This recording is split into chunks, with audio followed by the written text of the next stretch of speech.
શ્રીહરિએ કહ્યું, હે દક્ષ, હું તમને તત્વની વાત બતાવી રહ્યો છું. તમે મારી વાત ધ્યાનપૂર્વક સાંભળો. મારું આ વચન તમારે માટે સર્વથા હિતકર તથા મહામંત્રની જેમ સુખદાયક થશે. હે દક્ષ, તમને તત્વનું જ્ઞાન નથી, તેથી તમે સર્વના અધિપતિ પરમાત્મા શંકરની અવહેલના કરી છે. ઈશ્વરની અવહેલનાથી સમગ્ર કાર્ય સર્વથા નિષ્ફળ થઈ જાય છે.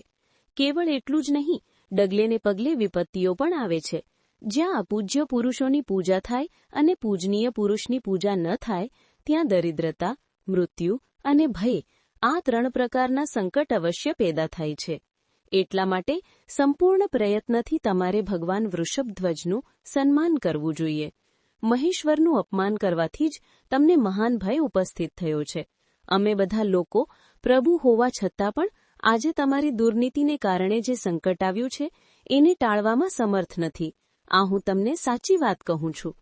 બ્રહ્માજી કહે છે, હે નારદ, ભગવાન વિષ્ણુનું આ વચન સાંભળીને દક્ષ ચિંતામાં ડૂબી ગયો. એના ચહેરાનો રંગ ઉડી ગયો. એ ચૂપચાપ પૃથ્વી પર ઊભો રહી ગયો. એ જ વખતે ભગવાન રુદ્રના મોકલેલા ગણનાયક વીરભદ્ર પોતાની સેના સાથે યજ્ઞસ્થળમાં જઈ પહોંચ્યા. એ બધા જ મોટા મોટા શૂરવીર હતા, નિર્ભય હતા અને ભગવાન રુદ્ર સમાન જ પરાક્રમી હતા. ભગવાન શંકરની આજ્ઞાથી એ ગણોની ગણના અસંભવ હતી. તે વીર શિરોમણી રુદ્ર સૈનિકો જોર જોરથી સિંહનાદ કરવા લાગ્યા. એમના એ મહાનાદથી 3 લોકો રણકી ગુંજી ઉઠ્યા. આકાશ ધૂળથી છવાઈ ગયું. દિશાઓ અંધકારથી આવૃત થઈ ગઈ.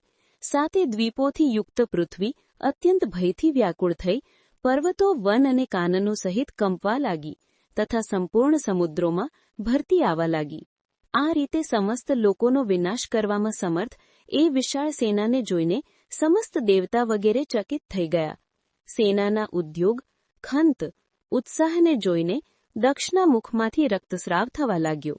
તે પોતાની સ્ત્રીને સાથે લઈને ભગવાન વિષ્ણુના ચરણોમાં જેમ દંડ પડે તેમ પડી ગયો અને આ ઈશ્વરાવશ્યા સર્વે કાર્ય ભવતી. આ પૂજ્યા પત્ર પૂજ્યપને પૂજનીયો ન સર્વયા. વિહાલ કેવલ નૈવ વિપત્તિતા પદે પાહેશેક પૂજાતે ત્રિષી તગ ભવિષ્યંતિ દાર્યા મરણે ભવમ.